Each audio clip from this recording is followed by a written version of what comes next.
Okay, I'm going to do all the electrical on Paddy now for a big trip away.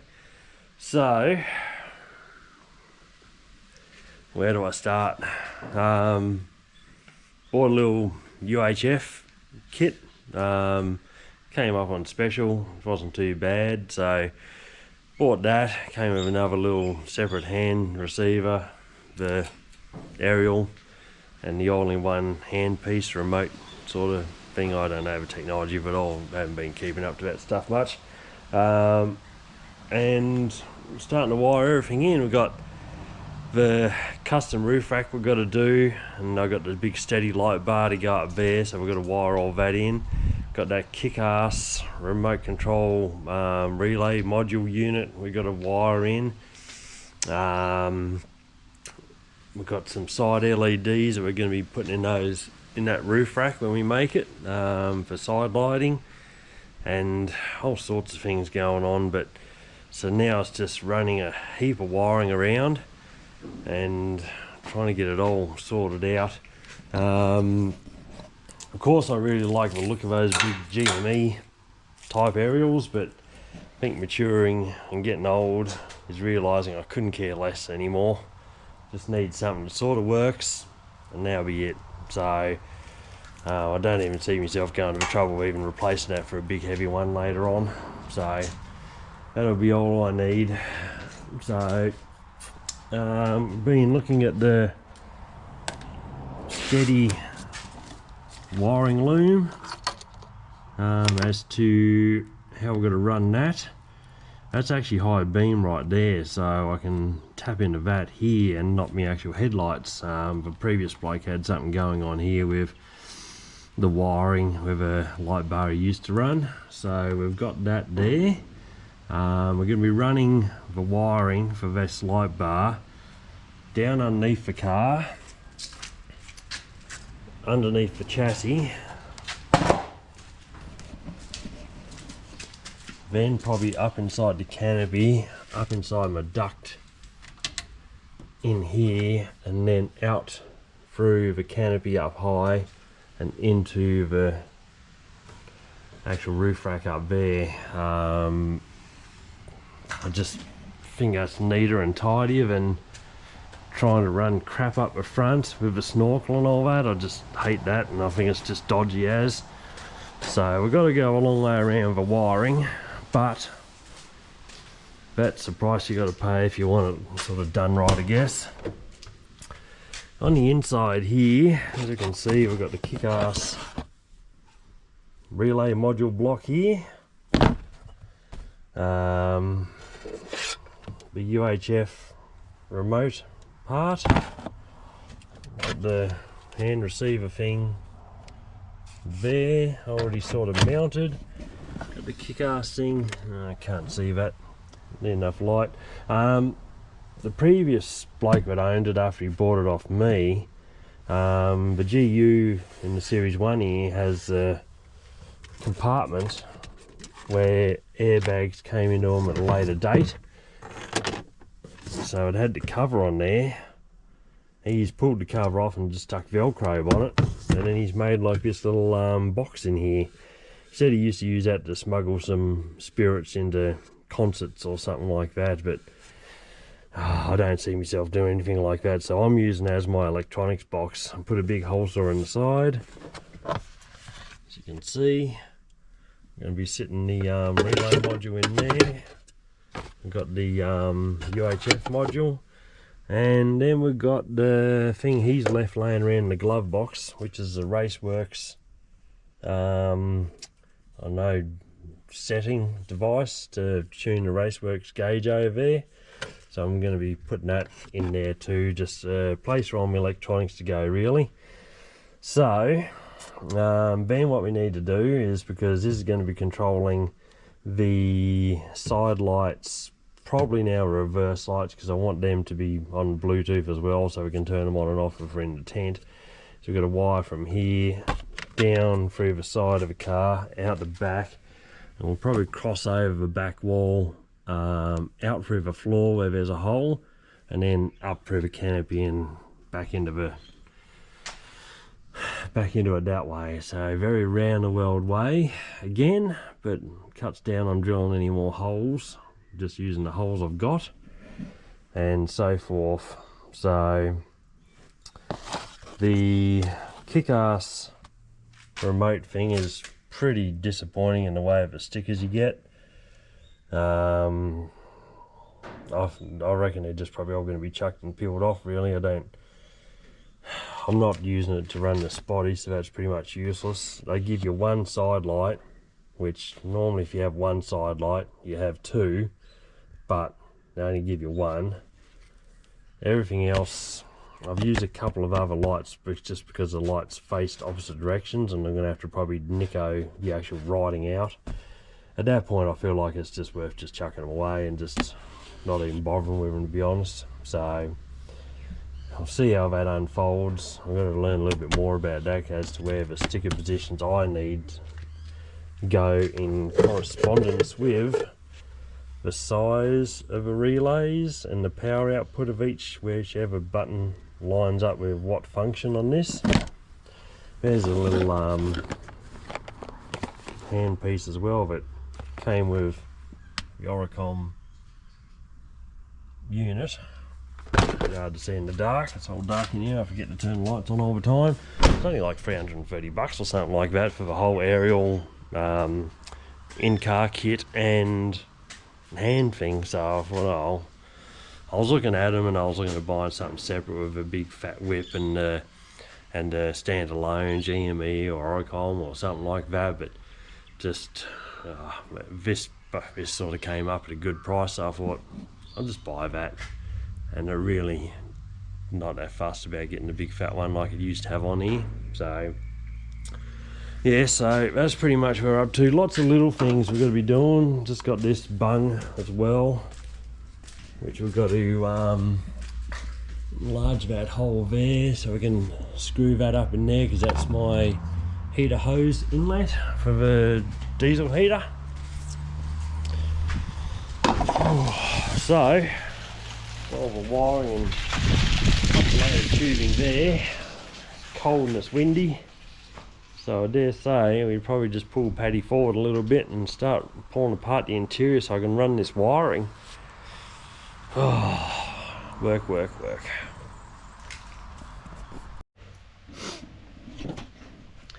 Oh mate that did the TD swap, he's not much of a wiring enthusiast. It's all a bit of a shambles in here and so overrun of crap. I'm still trying to work my way through it all.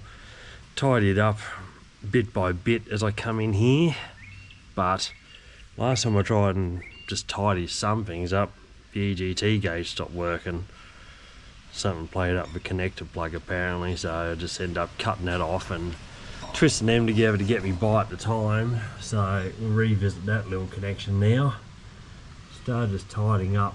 Well, I had to risk the power feed now going from the battery over the starter into the actual kick-ass relay module, but I'm picking up the EGT gauge and the speed controller thingo, whatever you call that, and just trying to tidy up bits and pieces as I go, trying to make it look a little bit cleaner. I think if it's clean, it's sort of reliable. Things loomed nicely instead of like bouncing around. So slowly we're trying to tidy it up as we go, but there is a jumble of mess in here, so that's how far do you go sometimes. But that's what we're doing now. We've got the big 60 amp fuse here for the kick-ass. That's my canopy power supply that I probably installed years ago. So we've got that. Got the battery isolator, which I just chucked in randomly just to get me by. I might just try and mount that now.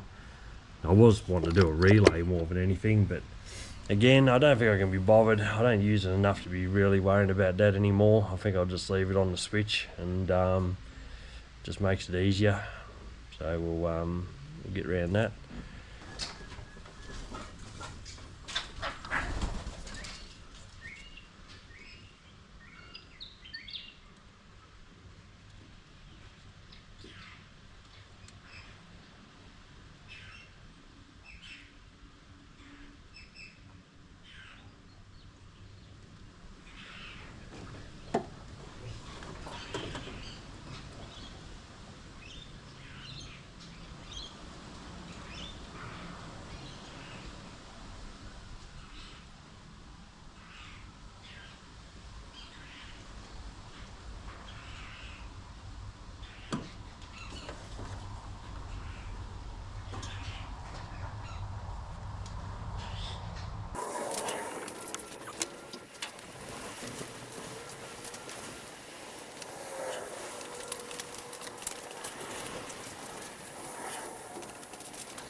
spent a bit longer than I was expecting in here actually, in the engine bay. Got to tidy it up a little bit more so it's a little bit less of a dog's breakfast. So we've just got all that running across there a little bit better, tidied up what old mate had before as well. Sort of loomed it down the side there a little bit better, laid out the switches and the winch isolator a bit better. So overall it's a bit tidy, even the wires running down inside the motor and all that. I've tidied them up a bit better. I think we'll go inside the cab now and just try and get a little bit of this buttoned up, one area at a time I guess. So we've got, I'm using just a heavy duty 15 amp 7 core trailer wire to run all the wiring up to the roof rack there for the side lights, just to be easier, a little bit tidier. Got a big power feed coming in now to the glove box from that battery.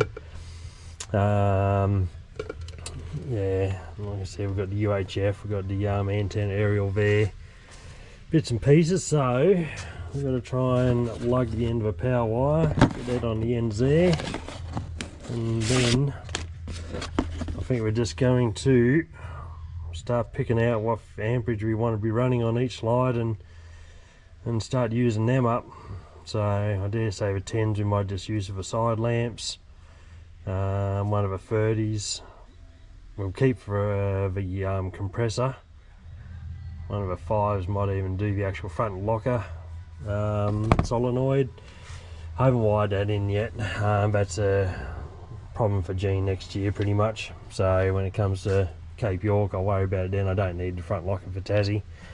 So it's got to be plumbed in yet. I've run the actual air line that used to be curled up in the engine bay, that's now run underneath the car, so I can loom that in and just plug it off for now. So let's get into getting this part of it all wired into the box here and see how it looks.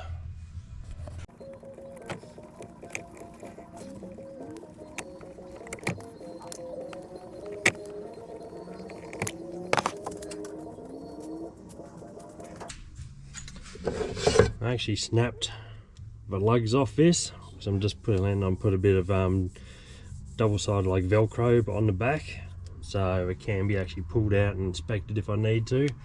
So I'm just going to Velcro back in there, and that just sits nice.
And this is why I fucking hate technology.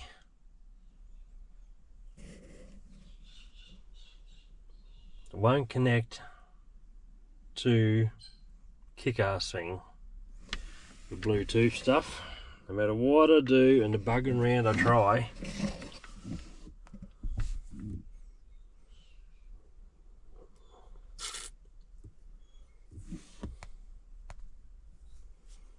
It's all vague as hell as well. It just says press this button and it should flash. I haven't seen nothing flash.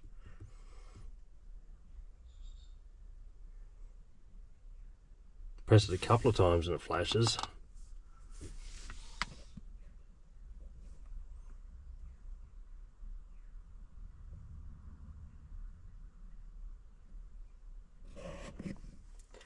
Just frustrating as hell. A kick-ass control panel yesterday and they're not connecting. Brought out my old iPhone 12 mini that I use for work because it's all busted and smashed. Connected straight away. So as you can see, we've got the brightness levels, we've got the RGB colors, and I'm guessing this is where I can actually change my program. So if we look at this, just set the camera up a bit better so I can see what I'm videotaping here. But you can actually just adjust the color, the brightness on the actual phone here. Let's try a different color. Blues, I think we was going to go for red to try and match the head unit. That's more red there. Quite cool. So can do groups. I know there was a button where you can turn everything on or turn everything off. So if we touch this button, what happens? It's just demonstrating what. Oh, that's the ORICOM now adjusted to suit the redness of the touch panel to match the head unit as well. That wasn't too hard. I just had to press the menu button in. Goes into like a selection, and you just keep using that to cycle through all your menu options. And we've got color, and then it just, that's it, and then just leave it, and it tends to just cycle itself back into normal mode. So right, done as bad much as I want to do today. Well, the electrical is pretty much done now. All the wires now sitting in the canopy waiting to go to the roof rack and bodies. All the wiring in here is done. I just made up this little bracket. It's going to be replicated on the back for a bit better looks. And as you can see, my line of view is, I can't really pull the phone back. I've got the typical GoPro, but Pete's battery keeps going flat, so got it plugged in at the moment. But doesn't interfere with my line of view at all with the front. Fair enough, it blocks off events, but it's only sort of a temporary thing, but only when you need it. It's not for an everyday type thing. But we've got the maps there and so forth that we can use when we need to when we're off-road and touring. UHF's in and done. This kick-ass thing, I was swearing about that earlier, but I'm not sure if that's to blame because I can't even get my phone to connect to the iPad at the moment because I pulled the SIM out of that. So my phone seems to be the thing that's having the issue, I'm sort of thinking. So that's pretty much it for now. We shall hopefully get this roof rack sorted out soon. We'll take it in a test drive tomorrow. See how it goes with the drive shaft and its centre bearing. I haven't really given him a drive yet and got the canopy all bolted down properly now. So yeah, we'll see how that goes and get a bit more done on him tomorrow.